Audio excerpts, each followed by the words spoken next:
In the most previous video, you learned the 4 steps to making a journal entry. Well, now we're going to apply those steps.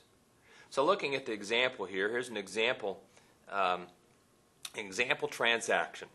Randy Kidd, the owner, invested $20,000 cash and a machine worth $6,000. All right, let's go through the steps of the process, the 4-step process here, and let's think about first what accounts are involved in that transaction. Well, let's see. We know that cash is the easy one, right? Cash, and for that matter, a machine. The business did not have that cash or that machine before this transaction. So we know those are 2 accounts that are involved. But there's one additional account.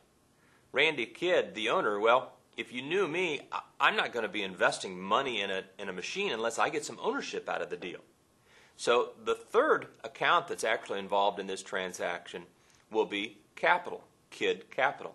So to summarize, there are 3 accounts involved here: Kidd Capital, cash, and machinery. And so let's go to the 2nd step. Let's pick one of those accounts. Let's pick cash. And what kind of an account is cash? Well, cash is an asset. Did cash increase or decrease as a result of that transaction? Well, the business didn't have the cash before the transaction, so it increased, didn't it? Looking at your rules of debits and credits, we know that cash increased. We know cash is an asset. How do we represent an increase in an asset? With a debit. So we're going to debit cash for $20,000. The next account that was involved here was machine. What kind of an account is machine? Well, machine is an asset. And did the machine increase for the business in this transaction, or did it decrease? Well, the business did not have this machine before the transaction, so it increased. So we know machine is an asset. We know it increased. We look at our rules of debits and credits, and how do we represent an increase in an asset? With a debit. So we're going to debit machine. So you see on the screen here, I've put cash and machine on the left side because we determined we're going to debit both of those for the respective amounts, and we know debits are on the left.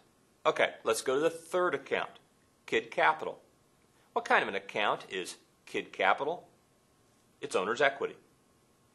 Did Kidd's capital increase or decrease as a result of this transaction? Well, it increased. Kidd gained $26,000 worth of ownership in the business, so it increased. All right, now we know that Kidd Capital increased. We know that Kidd Capital is owner's equity. Let's go to the rules of debits and credits.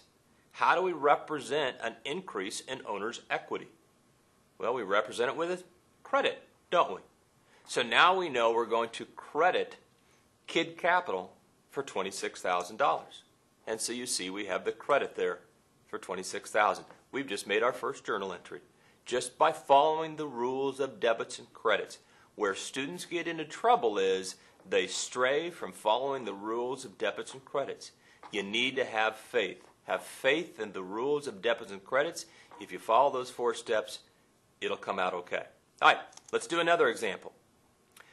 The company paid $1,200 for a 15-month insurance premium.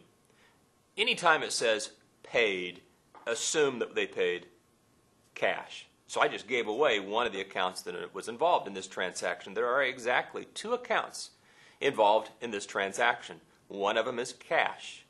Do you know what the other is?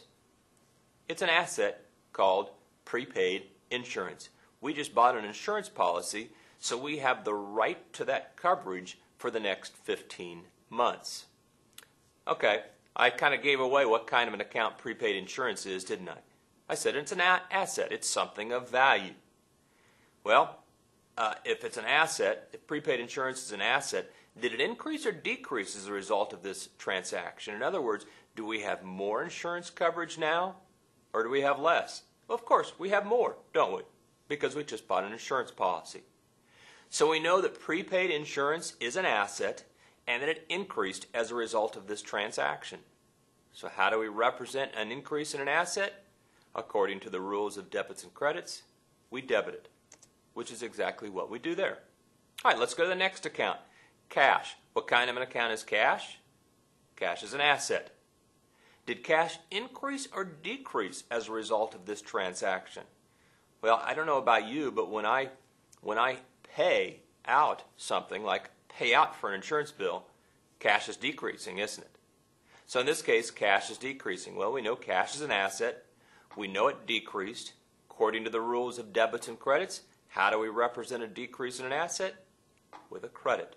So we're going to credit cash, just like that. So that transaction, that represents that transaction. All right, let's go to a third example. Third example says, the company completed $800 of services for a client with the amount to be received in 30 days. So in other words, we did something for a client, but they didn't pay us right off the bat. They promised to pay us in 30 days. All right, well, this is a transaction here.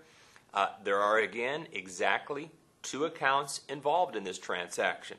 Hopefully, in your mind, you know what those 2 accounts are by now. Well, one of them is accounts receivable. That customer owes us $800. So we've got accounts receivable. The other account that's involved here is some type of a revenue. Let's just call it fees earned, because we performed some services for that customer, so we generated revenue. Notice that you do not have to have cash involved, and you can still have revenue. If you go back to your definition of revenue, it doesn't say anything about receiving cash. You do not have to receive cash to have revenue. You have to receive something of value, and we did receive something of value here. We received the customer's promise to pay us $800. Okay, let's go back to our journal entry. Let's go to accounts receivable. What kind of an account is accounts receivable? Well, it's an asset. It's something of value. Did accounts receivable increase or decrease as a result of this transaction? It increased. The customer did not owe us the $800 before. Now they do owe us that $800. So it increased. According to the rules of debits and credits, how do we represent an increase in an asset, accounts receivable? With a debit. So we would debit accounts receivable. Second account involved here was fees earned. And we said that fees earned was a revenue. And this revenue increased. We didn't have this $800 of revenue before, so it increased. According to the rules of debits and credits, how do we represent an increase in a revenue? With a credit. So we're going to credit fees earned, and that takes care of that transaction. The fourth and last example of our transactions here. The company paid $300 in wages to an employee. Well, again, the key word there is paid. So you know cash is one of the accounts involved. Do you know what the other is?